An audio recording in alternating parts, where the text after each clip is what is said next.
Something has happened to time, not to its quantity.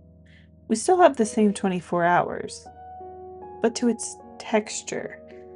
The intervals have been abolished, the pauses between things, the silence between notes that makes music possible. In their place, more content, more connection, more optimization. What the philosopher Byung-Chul Han calls the achievement society, a world in which we have learned willingly, enthusiastically, to exploit ourselves. We are, all of us, simultaneously the prisoner and the guard. Yes, there's definitely something revolutionary about refusing the culture of acceleration and speed that has continued to characterize our culture, at least since the 1980s. Things have just, there's some postmodern theorists who describe it as time-speed compression, where everything just happens faster and faster, and like, you know, you can get from London to Tokyo in a relatively short amount of time. As the world continues to move, as people in the world continue to move faster, we've also accelerated our production and consumption of goods in a way that really is not good either for people or for the planet. We're all in this culture that's going so fast and is accelerated that we don't even imagine that it's possible to slow down. In the traditions that might have steadied us, the contemplative practices of every major civilization have been quietly repurposed, repackaged, offered back to us as tools for better performance reviews.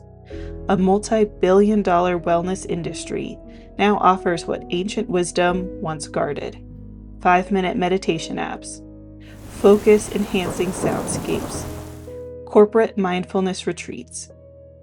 Every dollar of this industry is organized around a single premise: that stillness will make you calmer, quieter, more resilient, and that you will then return to your desk and produce more.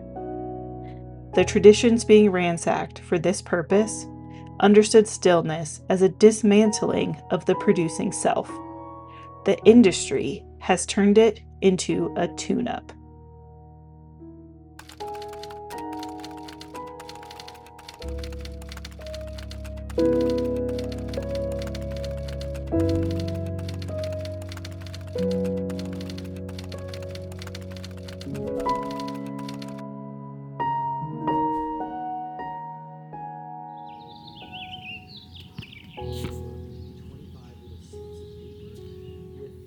Every contemplative tradition worth its name has always known this.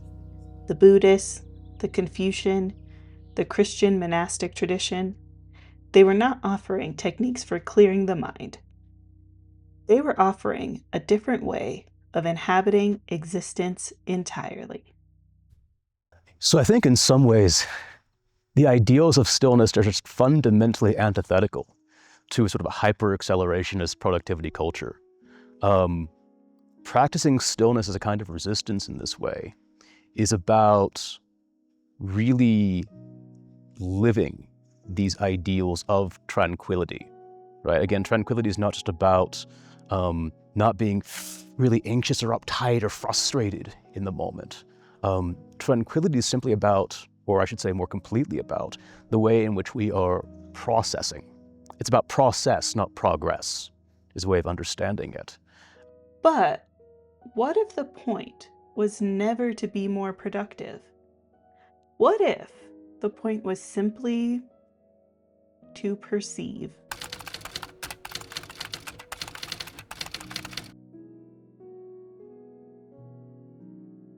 The philosopher Simone Weil said that true attention is not a muscular effort. It is the opposite. It is emptying, waiting, becoming a space in which reality can arrive. So attention is really that. It's a kind of waiting. It's a negative effort. It's a receptivity, a radical receptivity and a radical exposure to the object of attention. So in this way, it's not as fragmented. You might say it's a little more focused on whatever this object might be, but focus is even kind of the wrong word. I think it's more of a following of the object, a tracing of it, an attentiveness to it, whatever that object of the attention might be, whether it's when you're sitting in meditation, it's the breath, whether it's the text you're reading, the person who's in front of you, you're flowing with and moving with them and responding to them. Yeah. And this is, I think, the danger of like contemporary mindfulness culture, which is kind of like a perfect ideological complement to neoliberalism in a way that it demands us almost to become numb to the world around us, to see it all as this kind of illusory mix of samsara that we shouldn't actually be that upset about, and we should just continuing our productivity.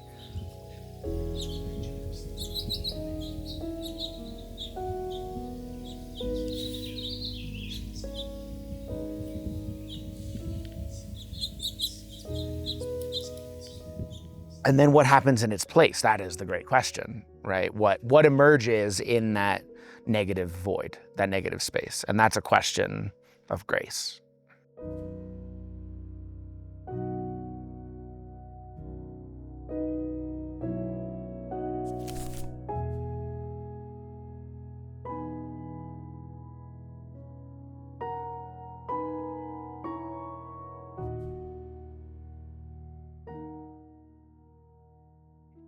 In the Christian tradition, this emptying has a name, and it begins not with technique, but with surrender. As I self-empty and become less and less the center of my own little universe, I realize that no. God is the center. And everything about me is dedicated to him, and he's dedicated to me. That his kenosis is the center, and that my little kenosis is a reflection of him. The facades disappear. Where those things where I've told myself, well, here's who I am, they don't matter anymore.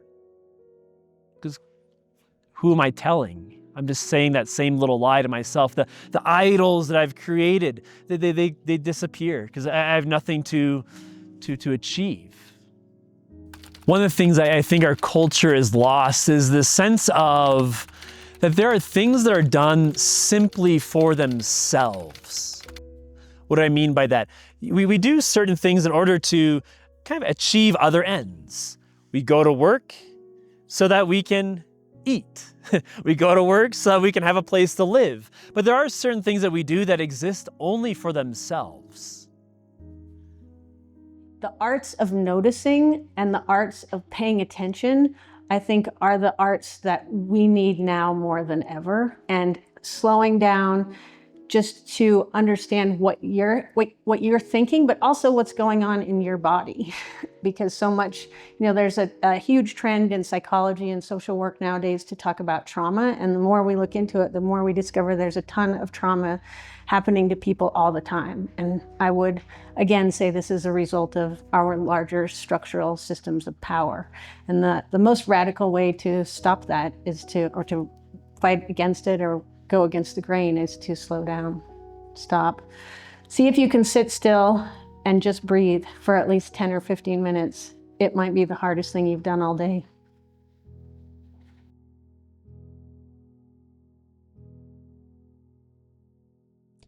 In the spring of 2026, a small group of students and faculty at the University of Colorado, Colorado Springs, gathered in a public park.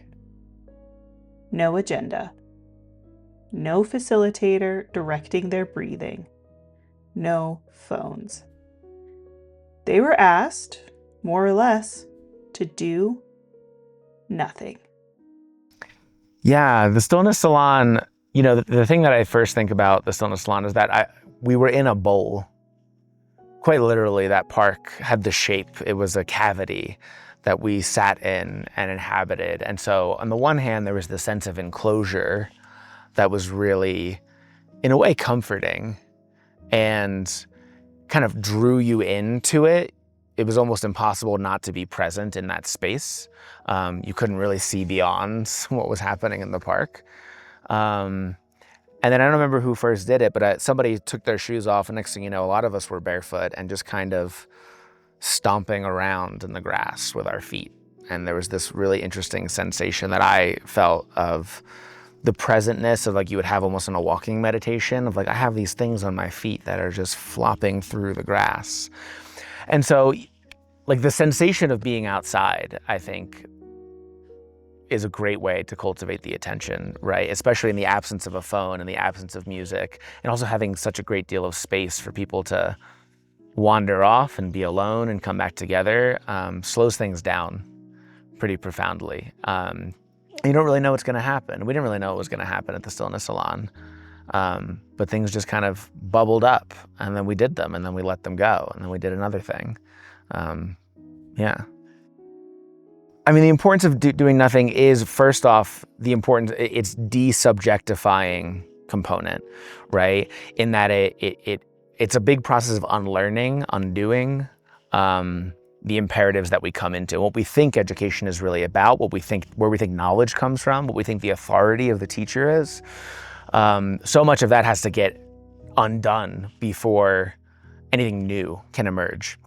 And you can't really begin that process in an active way. I think you have to move slowly, and I think you have to let things come undone on their own.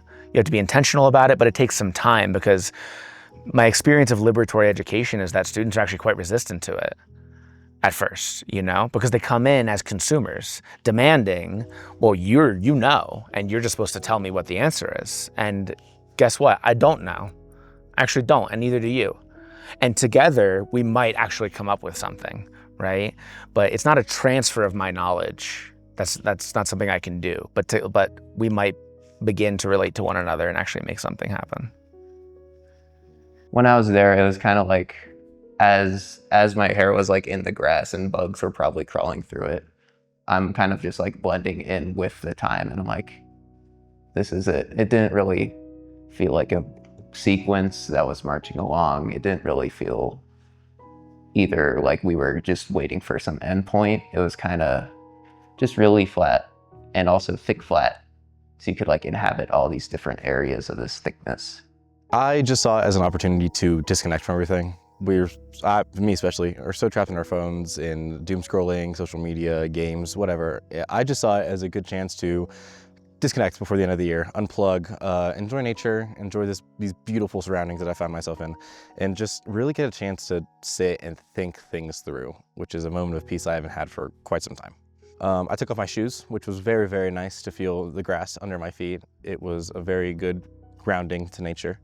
Along with this, I picked up a stick, I picked up a ball, and I tossed the stick in a circle, and wherever it pointed, I kicked the ball, which is a very pointless exercise, but it gave me a chance to do something while I thought, and that really meant a lot to me. After that, I saw some imaginary badminton being played. It was quite a delightful game that was played, very tough, very close, nail-biting, but after that, I got to meditate properly for the first time ever in my life. And that was something truly special. The Stillness Salon gave me a chance to understand how not just I work in silence, but those around me. My peers were doing the same exercise, and seeing how they would come up with ways to ground themselves or reconnect with nature, or even just wander about and swing in a park or draw with chalk. It was such a refreshing sight to see. It felt like no one felt like they had to put up a front. No one felt like they had to hide something. It was everyone doing whatever they felt like doing in that moment. I felt like I was a kid again, and we're all on the playground. And it doesn't matter when recesses are over or what we have coming back into class. We get to just sit outside, enjoy each other's company, and really just be. What happened in that park was, in the oldest sense of the word, radical. Not because it was dramatic, because it reached the root. And reaching the root, it turns out, doesn't require equipment or a subscription or a performance review. It requires only that we stop.